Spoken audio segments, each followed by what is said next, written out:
மதுரை ஒத்தக்கடை பகுதியைச் சேர்ந்த பிரசன்னா என்ற ஐடிஐ மாணவர் எரிந்த நிலையில் சடலமாக மீட்கப்பட்டிருக்கிறார். மாணவர் பிரசன்னா கொலை செய்யப்பட்டு எரித்துக் கொல்லப்பட்டாரா என்ற கோலத்தில் போலீசார் தீவிர விசாரணை மேற்கொண்டு வருகிறார்கள். மேலும் விவரங்களை செய்தியாளர் ஜான் கிறிஸ்டோபர் வழங்க கேட்கலாம். ஜான் கிறிஸ்டோபர், வணக்கம். போலீசாரின் விசாரணையில் என்னென்ன தகவல்கள் கிடைத்திருக்கிறது? மதுரை மாவட்டம் ஸ்லேமான் போலீஸ் எல்லைக்குட்பட்ட இளமனூர் பகுதியில் உள்ள கண்மாய் கரையில் பாதி உடல் எரிந்த நிலையில் ஆண் பிணம் ஒன்று கிடப்பதாக போலீசாருக்கு நேற்று முன்தினம் தகவல் கிடைத்தது.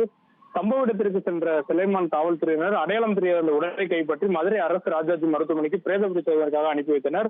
காவல்துறையினர் விசாரணையை துரிதப்படுத்தி தீவிரமாக விசாரணை மேற்கொண்டதில் மதுரை மாவட்டம் ஒத்தக்கடை சுதந்திர நகர் 2வது தெரு பகுதியைச் சேர்ந்தவர் பிரசன்னா 17 வயது என்கிற மாணவர் ஐடிஐ மாணவராக பயின்று வருகிறார். இந்நிலையில் தான் அவரை மர்ம நபர்கள் யாரோ கம்மாக்கரையில் எரித்து சென்றுள்ளதாக காவல்துறையினர் விசாரணை தகவலில் தெரிவித்துள்ளனர்.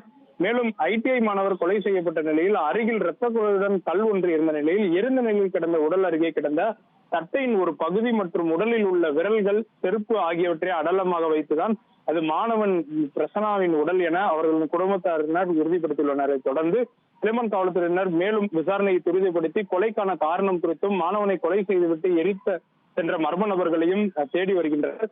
ஐடிஐ மாணவர் பிரசன்னா நேற்று முன்தினம் காலை கல்லூரிக்கு செல்வதாக கூறிவிட்டுதான் வீட்டில் இருந்து புறப்பட்டு சென்ற நிலையில் தற்போது சடலமாக பாதி உடல் இருந்த நிலையில் மீட்கப்பட்ட சம்பவம் பரபரப்பை ஏற்படுத்தியது. தகவல்களுக்கு நன்றி ஜான் கிறிஸ்டோபர். ட்ரெண்டை ஃப்ரெண்ட் ஆக்கிக்கோங்க. தந்தி டிவியின் சப்ஸ்கிரைபர்ஸ் அண்ட் ஃபாலோவர்ஸ் குடும்பத்துல நீங்களும் இணையுங்க.